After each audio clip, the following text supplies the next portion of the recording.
This is the Object 260, the Tier 10 Russian Collector Heavy, which has come into stores yesterday for one big issue: crates. Now, crates, as all of you know, I will never, ever agree with. The fact that it cost me, like, literally $500 to get my hands on the Badger to make a video on it over, like, 2 years of gambling is ridiculous. I hate the fact that crates exist in this game. They're a waste of money. However, I will give Wargaming credit on a couple things here. First of all, they've at least brought charms into the game, which means that you can get crate vehicles guaranteed. Granted, it's going to cost a lot of money, but they still are there. The second thing that I give Wargaming credit on is making the last group of vehicles very balanced coming into the game. This is something that I'm sick and tired of people complaining about, and I wanted to make a video on it because anybody that is doing this needs to stop. It's something that's actually infuriating for me, and it's probably infuriating for a lot of people that understand what Wargaming's actually doing here. Wargaming made the Object 260, which was a very overpowered tank in testing. It had ridiculous upper plate armor. While it wasn't the best, you could use your full gun depression, get pretty much bounces from anything, and as well, it had a more accurate gun, I think even better power to weight ratio. Imagine this tank being faster with armor.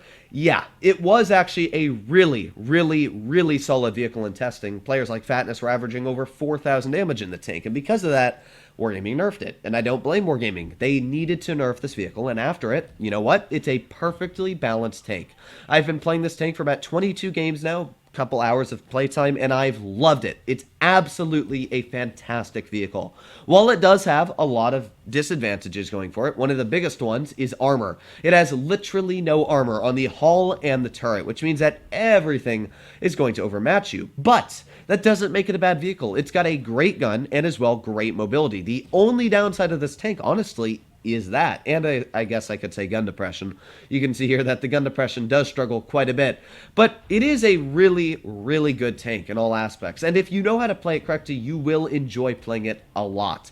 And that's something that I wanted to talk about in today's video. Not necessarily the Object 260, but now the issue with the Blitz community. Every single time, I'm so sick of people complaining that when a crate tank comes into the game, it's not overpowered, and that's why they're not buying it.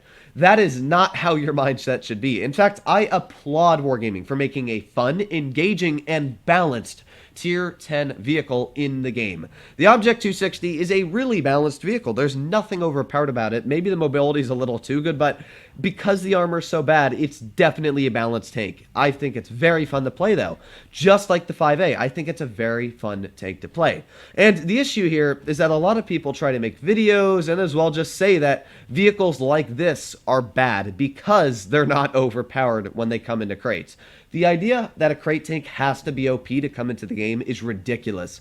Crates are just the new standard. Almost every single vehicle coming into the game recently has been in crates, and it's going to continue like that in the future. But another great thing that Wargaming's done is made these crate tanks balanced. The Kanonen and the 260 have had the same people I've had to talk to and changed their opinions on the way crate tanks work. The last time I talked about the Kanonen Jagdpanzer, I had a whole group of people trying to say that the Kanonen was a bad tank, and it's not. It's not a bad tank at all. In fact, if you know how to play it, it's a very good tank. Sure, the E25's better, but the Kanonen is still a very fun vehicle, and if you know how to play it correctly, you will do a very solid job in it. Same for the Object 260. Same for vehicles which we gotta have a long story on, like the STG Guard, and the big one, the T25 Pilot 1. The T25 Pilot 1 is a vehicle that everybody was mad at Wargaming for releasing in crates, including me, because it was just a bad vehicle. And while I do stand on that still, the vehicle should not have been released in crates. It wasn't a good tank on all regards. It's a balanced vehicle, and I don't think it's bad. Like, don't get me wrong, it's better than the Pershing in every single statistic. It just shouldn't have been asked for that much money. It should have just been a $50 bundle. But that doesn't stop the idea that people were complaining that the Pilot was bad. It's not. It's a very well balanced vehicle. And if you couldn't run the tank right, then it's your personal problem. It's got good turret armor, it's got a decent gun with decent damage per minute, great mobility, and as I said, it's better than the M26 Pershing, the Tier 8 medium on the tech tree in every single statistic, pretty much. Which is showing you that it is a better tank than a tech tree already. Wargaming's pretty much just done what they did with like the Centurion 5.1 RAAC and just made a better vehicle, but it's just not an overpowered tank, and that's how tanks should be. Wargaming nerfed every single vehicle currently in testing. They nerfed literally every vehicle. They nerfed the Turtle, the LT-432, the AE Phase 1, the Object 907.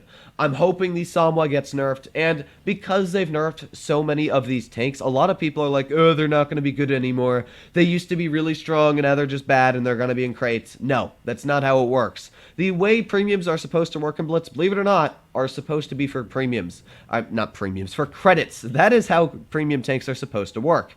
You should not be buying a tank because it's overpowered and stat padding. That is not how the ideology of a game should be. And honestly, if you have to buy an overpowered tank to stat pad, here's how it should go in your personal minds: that I'm not good enough to play any tank that's balanced in the game, and I have to play an overpowered tank to try and boost my stats up. Just think about that in the ideology there. That's pretty much proving that I'm not good enough or nor care to learn to get better at the game, so I'd rather waste my money and get better by playing an overpowered vehicle like the Smash or the Annihilator, T-22 Medium. That's not how it should be. And anybody that, has like 300, 400 games in their T-22 Medium, but no games in their other tier 10s, I instantly know they've just bought the tank to stat pad, and they really don't care to learn to get better, but yet they'd still like to boast and act like they're good.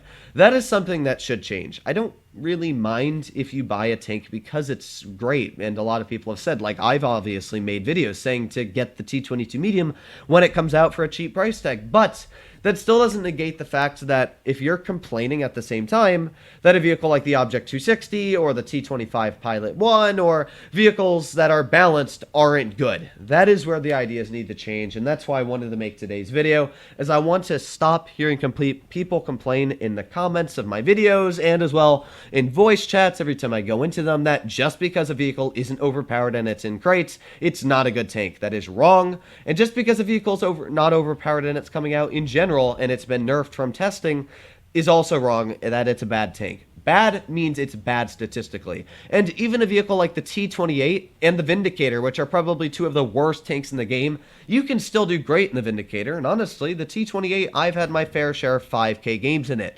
Even the worst tanks in the game can still do very well if you play them correctly. And because of that, I think that you can easily do well in vehicles like the Mod 1.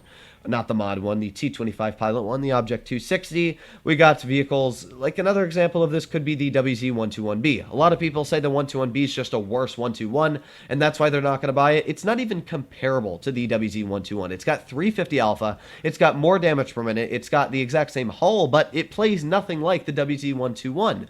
And because of that, it really isn't comparable in the first place, and when people try to say it's just a worse 121 compared to the 121B, that's just incorrect, and you shouldn't be comparing the two tanks in the first place, because the 121B is more like a higher alpha T-62 medium that carries a lot of good accuracy, a lot of DPM, and if you enjoy that type of tank, you'd obviously love playing the 121B. And the fact that it comes very, very cheap, I always say in every video that it's actually not a terrible deal.